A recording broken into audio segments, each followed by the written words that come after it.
Private పాఠశాల బస్సులో మంటలు చెలరేగిన ఘటన నార్సింగి మండలంలో చోటు చేసుకుంది. మెదక్ జిల్లా నార్సింగి మండల కేంద్రంలో అగ్ని ప్రమాదం చోటు చేసుకుంది. రామాయంపేట పట్టణానికి చెందిన అక్షర టెక్నో స్కూల్ పాఠశాలకు చెందిన బస్సు బుధవారం సాయంత్రం పిల్లలను తీసుకొని నార్సింగి గ్రామానికి వెళ్ళింది.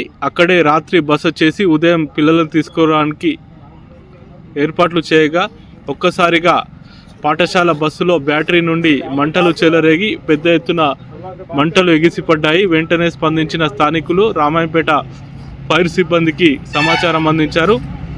ఘటనా స్థలానికి చేరుకున్న రామాయంపేట ఫైర్ సిబ్బంది మంటలు ఆర్పివేశారు.